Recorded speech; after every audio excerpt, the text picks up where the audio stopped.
The Remarkable tablet costs $599 and is intended for paper people, those who prefer physical books and notepads to digital screens.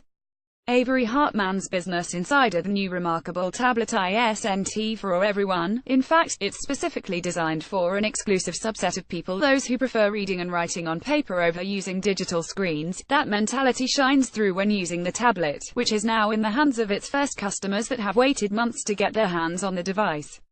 The Remarkable tablet costs $599 and is currently being delivered to those who pre-ordered the device. Remarkable says they've already sold 36,000 units. If you buy a tablet today, you should get it in October. I had the chance to test the Remarkable tablet over the last few weeks to see if it stands up to its promise of being the top tablet for paper people and the most successful implementation of e-ink to date. Here's what I found. View as one-page slides. Avery Hartman's Business Insider. Let's get this out of the way right off the bat. The Remarkable tablet costs $599. For $600, you're getting a tablet that doesn't have apps and can't play video. If you're looking for a tablet that's more a full-service computer replacement, this is not the device for you. The Remarkable tablet is very much a specialty product, and it's meant for a very specific group of people: academics, designers, architects, lawyers, anyone who uses a lot of paper. It's capable of downloading ebooks and sending emails as well as drawing and writing, but otherwise the tablet is an extremely focused device and certainly not for everyone. I do consider myself a paper person. I'm someone who's excited by the prospect of reading physical books and taking notes by hand. I stare at a computer screen all day for work, so by the end of the day, my eyes need a break from LCD displays. The Remarkable tablet uses e-ink, which is the same technology used in devices like Kindles and Pebble watches. For that reason alone, I love the experience of using Remarkable. It feels a lot like the early Kindles, but with the modern touches. Using it was a pleasant break from being constantly connected, and it was nice to have an excuse to doodle or write down to-do lists and notes. Avery Hartman's Business Insider. The Remarkable tablet is about the length and width of a sheet of paper. It's lightweight, it weighs a bit less than an iPad at 0.77 pounds, and could easily fit in a briefcase, backpack, or tote bag. Remarkable is touch-based, but it also has 3 physical buttons on the bottom of the device. The middle button takes you back to the home screen, and the right and left buttons turn the page. While I appreciated the physical buttons, it was here that I felt the design of the tablet fell short. The layout and size of the buttons makes the tablet look dated, especially in an age when companies like Apple and Samsung are removing as many buttons as possible. One thing I really liked: the back of the Remarkable tablet is brushed metal, which helped the tablet feel more high-end.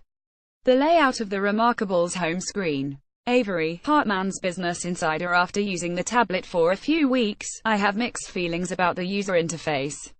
Like any new interface, using Remarkable took a lot of getting used to. But after several days, I was still a bit confused. The on-screen buttons weren't always intuitive, and I often felt like I was blindly guessing what to push. It wasn't always easy to find the erase button or change the size of the pen tip. Here's a closer look at the buttons for someone used to using Apple products. It also took time getting used to not having a mostly blank home screen. The tablet's home screen is where all your files live, and frankly, there probably isn't a need to have a more simplistic home screen on a device that can only do a few things. Still, having the tablet open to the files screen was another feature that felt a little dated. For such a minimalist device, a minimalist interface would have made more sense. All the lines on the home screen made it feel like an old design to me. However, this may be a limitation of e-ink technology and not necessarily a purposeful design decision. Avery Hartman's Business Insider. Something I noticed about the tablet right away was its tendency to burn in or keep images faintly on the screen even after you've erased them. I noticed this frequently with things I drew and wrote that I had manually erased, but I also noticed it with a loading button, a square that often showed up in the middle of the screen. That button, which is also slightly visible in the above photo, seemed burned into the screen most of the time, and would show up in the middle of drawings and notes. The device is also just generally slow. It takes several seconds to move from page to page, and it often flashes in a way Kindle users will be familiar with. This is likely because of e-ink technology, but it's frustrating at times.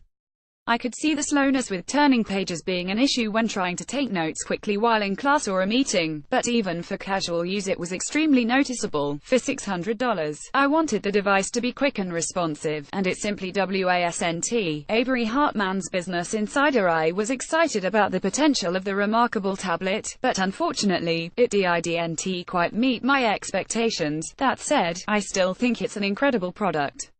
The instantaneous nature of the ink is truly impressive, and every person I showed it to was blown away.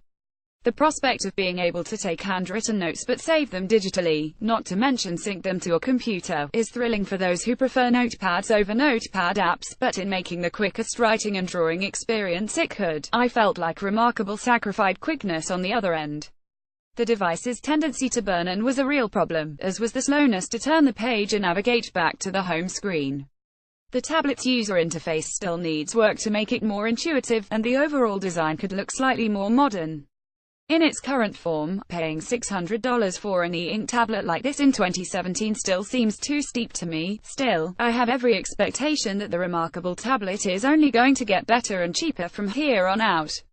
For now, this is a solid start.